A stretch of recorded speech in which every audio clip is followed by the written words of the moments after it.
मानस भवन में श्री कृष्ण जन्मोत्सव, धर्म के रहस्य पर मनावत जी का गहन विवेचन। तुलसी मानस प्रतिष्ठान एवं अभिव्यक्ति संस्थान के संयुक्त तत्वावधान में मानस भवन में श्रीमद् भागवत कथा के चतुर्थ दिवस पर श्री कृष्ण जन्मोत्सव श्रद्धा और उल्लास से मनाया गया।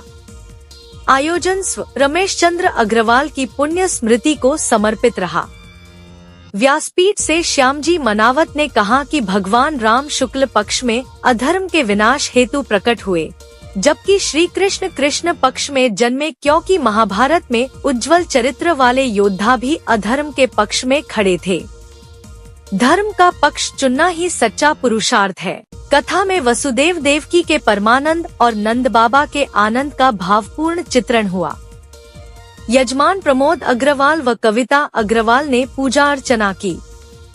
उपस्थित प्रमुख श्रोताओं में रघुनंदन शर्मा, विजय अग्रवाल, कैलाश जोशी, प्रभुदयाल मिश्र, माघव सिंह डांगी, संजीव पुरी, संध्या पुरी, अशोक भट्ट, महेंद्र निगम, अरुण गुप्ता, श्रद्धा गुप्ता, गोपाल सिंह राजपूत, महेश दुबे व पन रामकिंकर उपाध्याय शामिल रहे।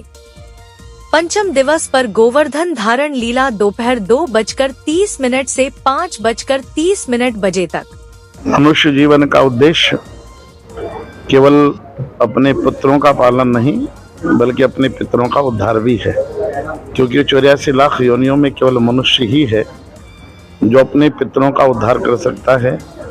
पुत्र का पालन तो अनेक योनियों में हो सकता है, और श्राद्ध पक्ष में कथा सुनने से वंशकुल, मातृकुल, गुरुकुल, स्वसुरकुल और आश्रित कुल, इन 5 कुलों की आत्माओं का कल्याण होता है।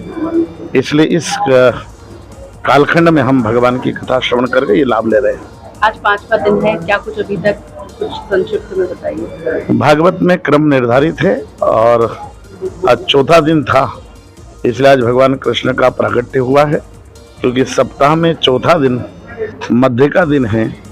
जीवन के आरंभ में ना, जीवन के अंत में ना, कम से कम जीवन के मध्य में ही भगवान का साक्षात्कार हो जाए, ये जीवन की उपयोगिता है। मानस भवन तो है ही धर्म, आध्यात्म, सांस्कृतिक और सामाजिक गतिविधियों का केंद्र। भोपाल में ये एक ऐसा स्थान है जहां पर निरंतर सांस्कृतिक, सामाजिक और धार्मिक और आध्यात्मिक इसी प्रकार की गतिविधियां चलती रहती हैं, इसी प्रकार के जीवंत कार्यक्रम चलते रहते हैं। ये भागवत कथा अभी 15 तारीख से शुरू हुई है, 21 तारीख तक चलेगी। उसके बाद फिर अनुभवानंद जी महाराज की कथा आने वाली है, उनके प्रवचन होने वाले हैं। अभी पिछले टाइम मंदाकिनी जी के कार्यक्रम हुए हैं, वो राम कथा हुई है। तो राम कथा, प्रवचन, भागवत कथा, हनुमान कथा, शिव पुराण पर कथा, देवी भागवत पर कथा, इस प्रकार के कार्यक्रम के साथ साथ हम विद्यार्थियों के लिए भी अनेक कार्यक्रम आयोजित करते हैं।